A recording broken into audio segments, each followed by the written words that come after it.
Welcome back to Space Castle, and friends, retro gaming is continuously growing in popularity. Heck, it might even be more popular now than it was when the games were originally coming out. It's been one of the leading topics on YouTube for years, trailing just shortly behind try-on hauls, ASMR videos, and Mr. Beast. Imagine if you combined all three of those topics into a single channel. Anyway, with more and more people becoming interested in reliving their youth via video games and more people discovering them for the first time, the hobby has become expensive. NES, SNES, and Sega Genesis games now range anywhere from a few dollars to a few $1,000s to collect, and those prices only increase as more and more people become interested in them. And unless you're independently wealthy or able to write off insane video game purchases on your taxes like Retro Rick, it's true, or you're just absolutely reckless with your income, immersing yourself in the hobby of retro game collecting and playing is becoming less and less feasible. And that's where emulators come in. Yes, FBI? Okay, I'm not going to share links on where to find ROMs or the BIOS files you need to run them on emulators. I am not trying to get myself busted by the Intergalactic Gaming Nexus. You have a run-in with those guys and you're guaranteed a 7 out of 10. Of the maximum years in space jail for such a crime. Nor am I trying to piss off Nintendo. It's still a lifelong dream of mine to meet Shigeru Miyamoto and thank him for my childhood. But what I am going to do is let you know if the Anbernic RG35XX, yes, that is a horrible name, is worth your time and money in lieu of spending an estimated $49,500 on collecting every physical NES game out there. And that's just for starters. Anbernic is a Chinese-based tech manufacturer with a focus almost exclusively on handheld emulation devices. They've quickly been taking the retro gaming culture by storm, releasing multiple new devices a year, with continuous jumps in both the quality of their firmware and the devices themselves. The consoles typically run on Android or Linux-based firmware operation systems, so they've actually generated quite a bit of a subculture of people developing and releasing their own custom firmware updates and operating systems for them. More on that in just a minute. With the Anbernic line of products, there's something for just about everybody. They've got emulators that resemble the original Nintendo Game Boy, the Sony PSP, all the way up to the Nintendo Switch. Just this year, they released the RG35XX SP, which is a pretty impressive looking facsimile for the Nintendo Game Boy Advance SP, which is one of my favorite consoles ever. Chances are, if you're watching this video, it's because you heard about the much hyped release of the SP and you went looking to learn more about Anbernic.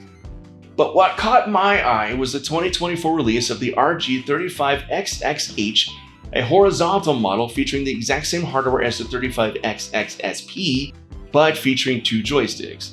The H, as I'm going to call it for the rest of this video because Anbernic desperately needs to come up with a better naming convention for their products, is able to run everything from Game Boy and NES games all the way up to the Sega Dreamcast and PlayStation 1. I'm interested in all those things, so the two joysticks sold me on it over the SP model. I've got this bad boy right here, ready to be unboxed and played. And just so you know, Anbernic did not endorse this video or send me the product to mess around with. I asked them, but I never got a response back. So I found a smoking deal on it online with a secondary retailer and I bought it for myself. Now the presentation itself is pretty nice. Considering it's loaded with an absolute shit ton of copyrighted material and it's coming from a warehouse in China, you might expect it to arrive in a Ziploc baggie filled with packing peanuts. But the box is actually pretty slick. It feels like you're buying something legit with a level of class to it.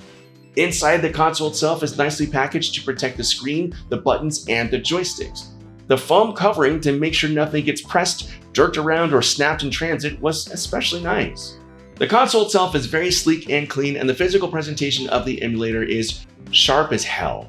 The H comes in transparent white, transparent purple, and opaque black, and the latter one spoke to me personally. It's got that smooth, classic Xbox look to it, and I liked it a lot more than the sort of mid-90s feel of the other two transparent choices. Anbernic very smartly left their own logo to the back side of the device, which is nice and a classy touch, and it's set between two pretty awesome rubberized pads for grip and safety when placing the emulator on a smooth surface. You've got the classic D-pad, 4 surface buttons, with 2 shoulder and trigger buttons up top, a volume rocker on one side, a headphone jack, 2 USB-C ports, and even an HD port to connect it to a monitor.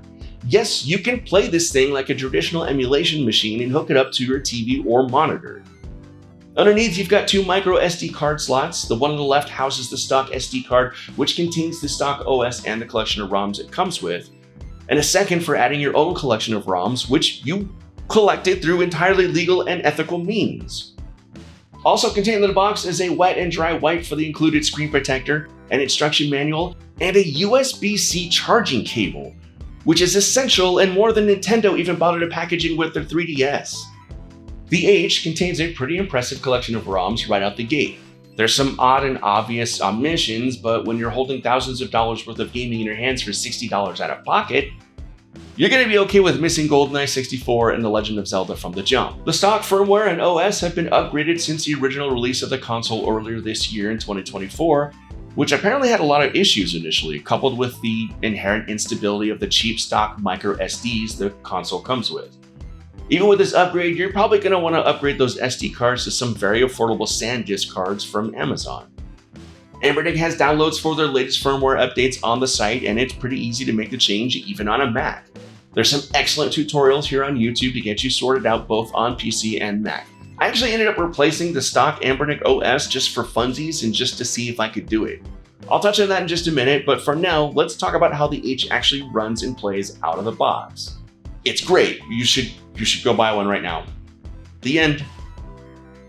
For real though, the H is a pretty smooth piece of work right from the start. The stock OS is clean enough and easy to navigate, and finding the game you want to play is a little bit tedious, but that's just because of the sheer number of games stuffed onto the SD card. The H boasts an H700 quad-core ARM Cortex A53 processor and 1 GB of LPDDR4 RAM. I have no idea what any of those things mean, but the H is more than capable of playing Dreamcast games flawlessly. Now here's an absolute must-have Dreamcast title that I got the same day as I got my original Sega Dreamcast, Soul Calibur. As you can see, the game looks absolutely beautiful on the H's 640 by 480 display and plays Soul Calibur without any sort of slowdown. This is actually pretty impressive considering the game was gorgeous for its time. I didn't experience any input lag or lack of precision, and you can see me here beating the absolute fuck out of Sophia without any problems. Classic 8 through 16-bit consoles play perfectly, of course, and I didn't even encounter any significant problems with the diagonals on the D-pad. I know that a lot of people like to immediately give a D-pad the Contra test, but my goal here is to let the casual gamer know if this console is just fun to play. And it is. Is it perfect? No, but for the price, it's pretty damn great. The only slowdown I noticed was with PSP games. Now, I never owned a PSP back in the day, so I don't know if the console is notorious for being tough to emulate like the Sega Saturn, which is all kinds of weird in how it was designed, but you can see some chunkiness here while playing Castlevania: The Dracula X Chronicles. It's not unplayable by any means, but it is a little bit annoying. I personally don't have a lot of familiarity with the PSP and have next to zero nostalgia for it, so it's not really make or break for me if the H has issues with that console in particular. But it is still very cool that the H has the ability to play these games though, and provides for a very affordable way to discover them for the first time. One thing I am super jazzed about is the H's flawless emulation of the Sega CD. Now, I loved my Genesis as a kid, but my family branched off towards the Nintendo side of things after the 16-bit era. The Sega CD remained a sort of exotic and intriguing console that I just ended up not having much experience with. It was alluring with all of its adult-oriented games, which would go on to change the industry in general. And yes, the H does come with Night Trap included.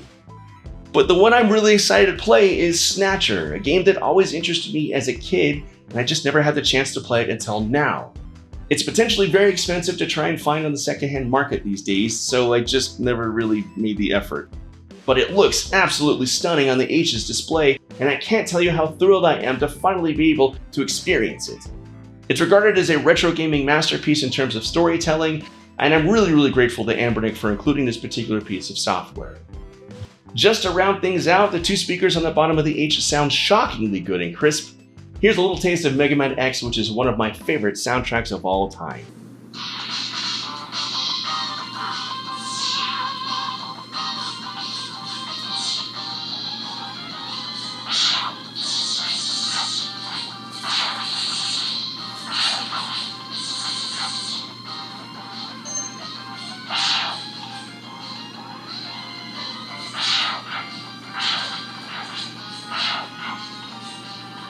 The Bluetooth works great, and I was able to pair my 8-bit Do SN30 Pro Bluetooth controller almost immediately, and it played perfectly. Although you will have to spend a fair amount of time in the button mapping menu getting things set up. Anbernic boasts an 8-hour battery life on the H, and that's honestly not that far off. I don't have the endurance to play a handheld console for 8 hours straight and hold its proverbial feet to the fire, but I have played this thing quite a bit since it arrived, including messing around with the settings and replacing the OS and adding more ROMs. That you acquired through entirely legal and reputable means. Right. The whole process took about 20 minutes, and I felt totally tech-savvy and nerdy in my absolute victory. The only snag is that the process on a Mac can result in some duplicate ROM files loaded onto the SD card. It's just a glitch that occurs when doing this setup on a Mac instead of a PC.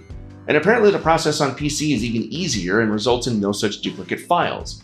Either way, it is very easy for even newcomers to the emulation scene or people who aren't totally confident in their tech skills to customize the H with the OS of their choosing. So I was totally skeptical, even after seeing all the rave reviews here on YouTube and elsewhere, but the RG35XX H has won me over and has already become a staple of how I spend my gaming time. For $60, the H is freaking awesome. It's a fun, sleek little device that can play all the games you loved or have always wanted to play for the first time in a completely affordable and reliable package. Once you replace the stock micro SD cards, which are prone to failure and corruption. It's comfortable enough to hold in your hands for a long stretch of time, and if not, you can connect it to your TV and pair it with your favorite Bluetooth controller for an even more comfortable retro gaming experience. So if you're big into retro gaming or you're looking to explore without spending tons of money or time at conventions or flea markets trying to find those super popular games, I totally recommend picking one up. And that'll do it for this Space Castle side mission. Have you snagged any Anbernic consoles? If so, leave a comment down below and let me know what your experience has been. Or if you're on the fence, let me know which games you'd be interested in trying out on the RG35XX H. Thank you so much for checking out this video, and if you enjoyed it, consider liking and subscribing. It really helps the channel and it costs nothing. The exact same price I paid for all these— No.